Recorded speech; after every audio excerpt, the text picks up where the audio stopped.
आज का टॉपिक है पृथ्वी के गुरुत्वाकर्षण के अधीन किसी कण की गति।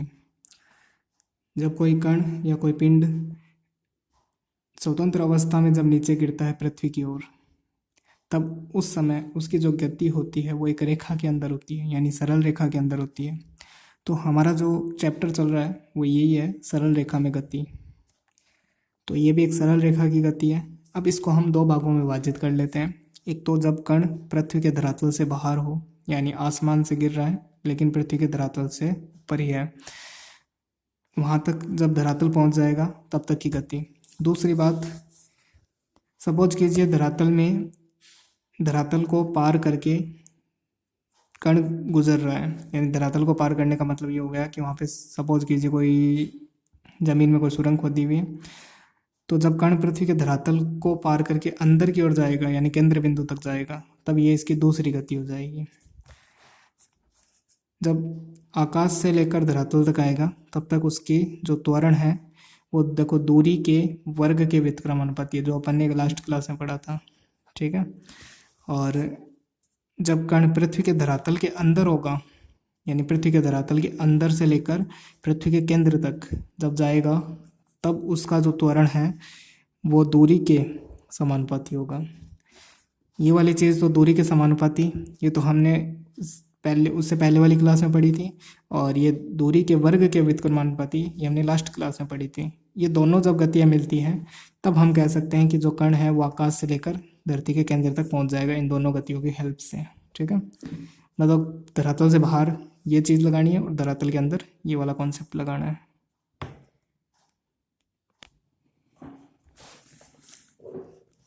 जब पृथ्वी का केस हो तो यहाँ पे म्यू का मान होता है g/2। जब ये प्रैक्टिकल आप अर्थ पे कर रहे हो तो अर्थ के लिए म्यू की वैल्यू क्या होगी, g/r²। जी क्या है, ग्रेविटेशनल एक्सलेशन, जिसका ग्रेविटी का एक्सलेशन कितना होता है 9.8, ठीक है। और आर क्या है, जो अपन पृथ्वी की त्रिज्या यानी 6400 किलोमीटर समथिंग होती है ये, तो ये है, ठीक है। और लेमडा की वैल्यू होती है g/r।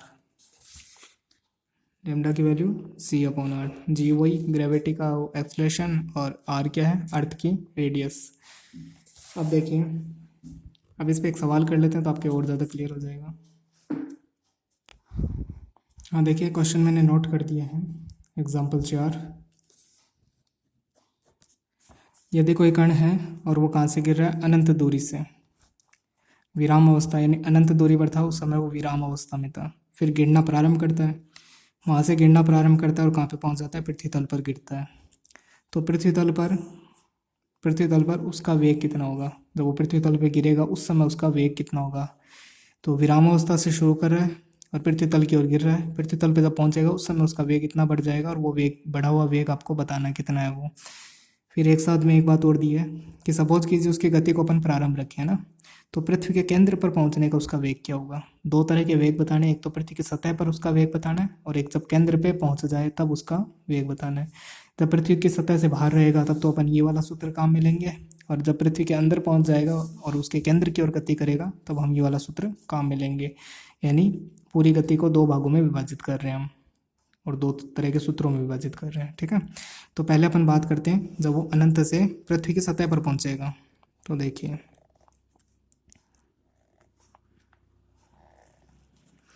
सपोज कीजिए यहाँ कण है, ठीक है।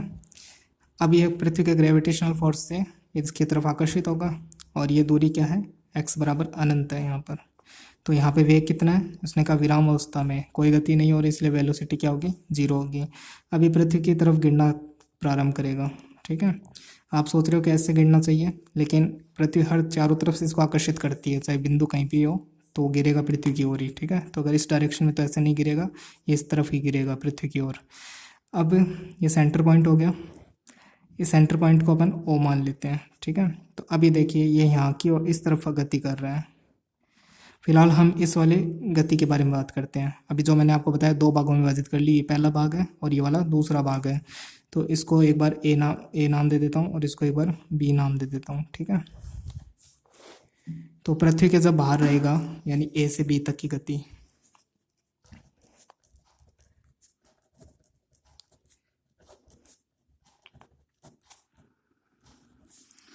ए से बी तक की जो गति है वो धरातल से बाहर की गति है, तो उसके लिए हम ये वाला सूत्र काम में लेंगे, d square x upon d t square बराबर minus mu upon x square.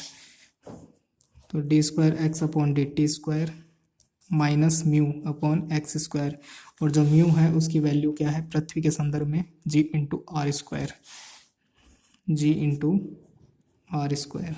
ठीक है,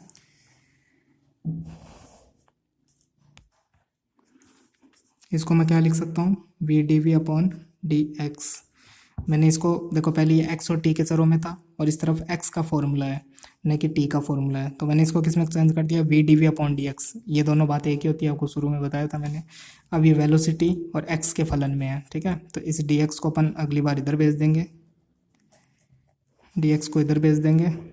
ऐसा क्यों कर रहे हैं, ताकि इसका समाकलन आसानी से किया जा सके। ठीक है, चरों का पृथक्करण कर दिया हमने।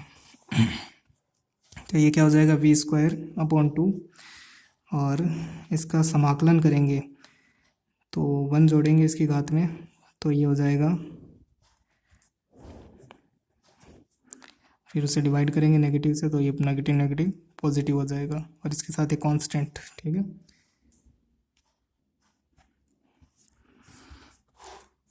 अब देखिए, अब मुझे कांस्टेंट की वैल्यू निकालनी है, तो इसके अंदर दो वेरिएबल है, एक तो एक्स वेरिएबल और एक वी वेलोसिटी। ठीक है, एक तो डिस्टेंस और एक वेलोसिटी।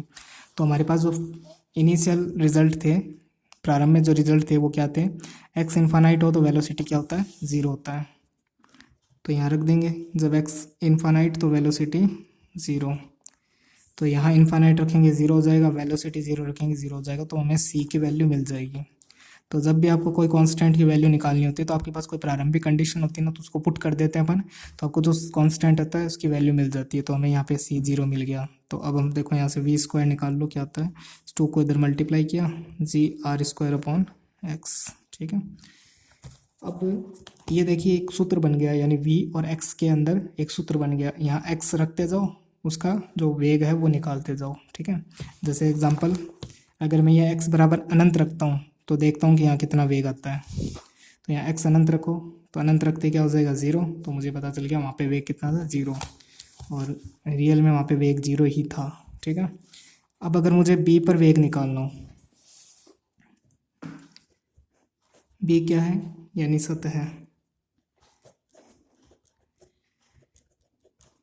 सतह पर वेग, तो बी का एक्स कितना है। अच्छा, ये एक्स कहाँ से नापा जा रहा है, मूल बिंदु से, यानी केंद्र बिंदु से।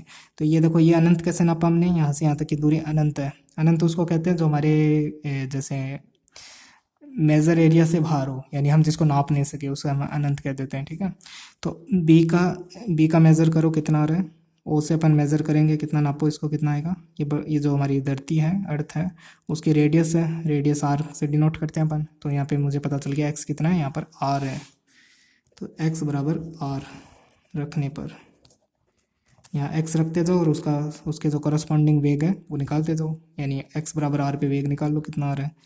तो देखो यहाँ आर रख दिया, एक आर से आर कट गया, तो 2g/r। ठीक है, 2g/r, ये स्क्वायर इधर भेज दूँगा रूट में। ये जो वेलोसिटी है ये मैं कह सकता हूँ सतह की वेलोसिटी है। सही है, सतह की वेलोसिटी है। एक आंसर मेरा आ चुका है। इसने कहा था कि पृथ्वी तल पर है ना उसका वेग बताना है, तो मैंने बता दिया पृथ्वी तल पर उसका वेग ये वाला है, तो एक आंसर मेरा आ चुका है। अब देखिए, अब जैसे मैंने कहा इसका एक्स रखते जाओ नाप के, और उस समय जो वेग चल रहा है वो बताते जाओ। तो एक इसने केंद्र पे भी पूछा है, एक तरीके से यहाँ केंद्र यानी मूल बिंदु पे आ गए। मूल बिंदु पे एक्स क्या होता है, 0 होता है, तो ऐसे तो मैं यहाँ 0 रख दूँ, है ना, 0 रख दूँ, तो यानी एक्स की जगह यहाँ पे मैं 0 रखूँ, तो क्या हो जाएगा, V centre of velocity at point centre, velocity का है ना सेंटर पे कितना माना जाएगा। देखो मैं यहाँ क्या रख रहा हूँ, 0, तो अनंत हो जाएगा, यानी यहाँ पर क्या बता रहा है, अनंत वेग हो जाएगा। ठीक है, वेलोसिटी कभी अनंत नहीं हो सकती। ठीक है, क्यों नहीं हो सकती, क्योंकि जो अब तक सर्वाधिक वेग प्राप्त हुआ है वो प्रकाश का वेग है। अनंत बोलने का मतलब हमारे मेजर एरिया से बाहर है, यानी प्रकाश के वेग से भी अधिक है। तो ऐसे तो हम किसी भी कण को गिराए तो वो सेंटर तक पहुंचता पहुंचता अनंत वेग तक पहुंच जाएगा, जबकि हमने देखा ऐसा कभी हुआ नहीं। तो इसका मतलब बीच में यहाँ पे कुछ गड़बड़ हुई है। तो जब प्रैक्टिकल या रिसर्च करी गई तो रिसर्च में ये पता चला कि धरातल के बाहर अलग सूत्र काम कर रहा था और धरातल के अंदर अलग सूत्र काम कर रहा था। यानी धरातल से जो रिजल्ट मिला है उसको केंद्र पे अप्लाई मत कीजिए, ठीक है। तो अब हम कौन सा रिजल्ट अप्लाई करेंगे, ये वाला। इससे हमें सेंटर की वेलोसिटी मिलेगी इस वाले से, ठीक है। तो मुझे एक चीज़ मिली है वो मैं यहाँ नोट कर देता हूँ। मुझे पॉइंट बी के लिए पता चला है कि ये तो मुझे डायग्राम से पता चल रहा है कि इसकी जो एक्स है वो तो आर है, लेकिन मुझे वेलोसिटी मुझे इधर जो मैंने कैलकुलेशन की उससे मिली है मुझे √2 g r। तो वो यहाँ नोट कर देता हूँ √2 g r। अब जो दूसरी गति स्टार्ट होगी वो कहाँ से स्टार्ट होगी, बी से लेकर ओ तक। हमने गति को 2 भागों में बांटा, ए से बी तक, बी से ओ तक। अब जो दूसरी गति होगी वो बी से ओ तक स्टार्ट होगी।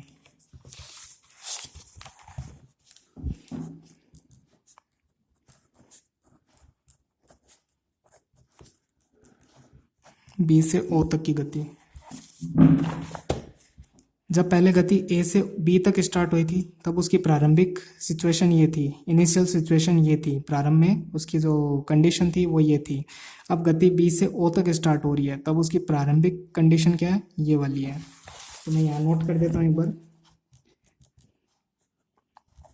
प्रारंभ में x बराबर r और वेलोसिटी √2 g r, ये वाली कंडीशन इसके प्रारंभ की है, ठीक है। अब देखो, अब बी से ओ यानी धरातल के अंदर गति हो रही है। धरातल के अंदर कौन सा सूत्र लगाना है, ये वाला, d²x/dt² बराबर -λx, ठीक है। लेमडा की वैल्यू g/r होती है। अगर अर्थ के संदर्भ में आप कुछ कर रहे हो सवाल को तो क्या हो जाएगी, g/r, ठीक है, और साथ में x है। इससे हम समाकलन नहीं कर सकते, इसको क्या लिखेंगे, vdv/dx लिखेंगे ताकि चरों का पृथक्करण कर सकें।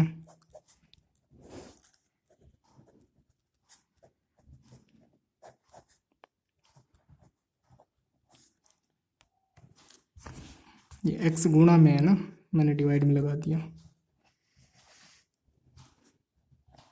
ठीक है।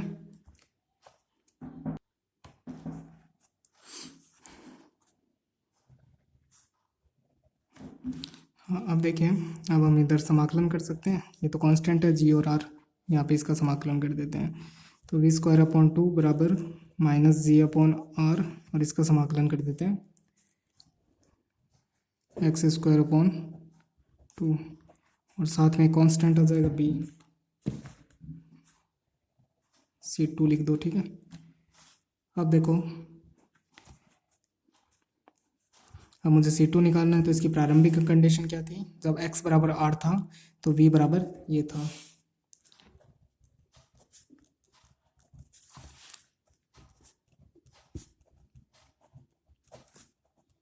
तो इसको रख दो। जब v बराबर यहाँ पुट करो 2g/2 -g/r, और x की जगह r लिखना है तो r²/2 + c2। एक r से एक r कैंसिल, और यहाँ 2 से 2 कैंसिल, और फिर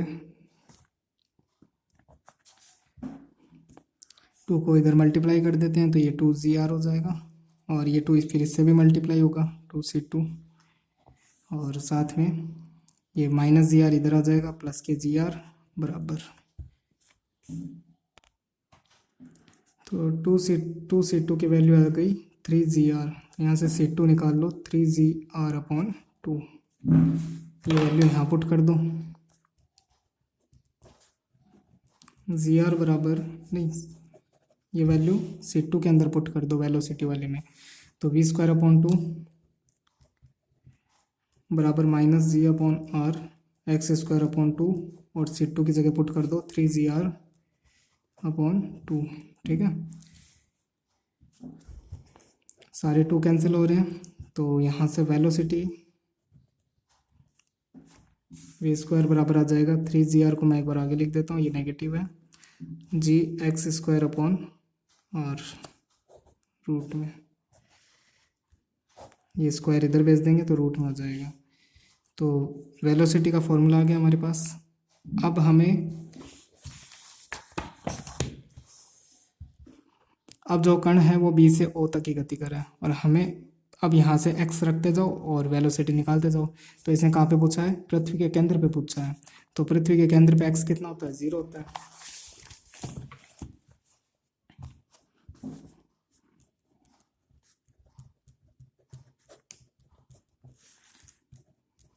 पृथ्वी के केंद्र पे एक्स 0 रख दो तो क्या आ जाएगा? √3gr। ठीक है, ये कौन सी वेलोसिटी आ गई? केंद्र की वेलोसिटी आ गई।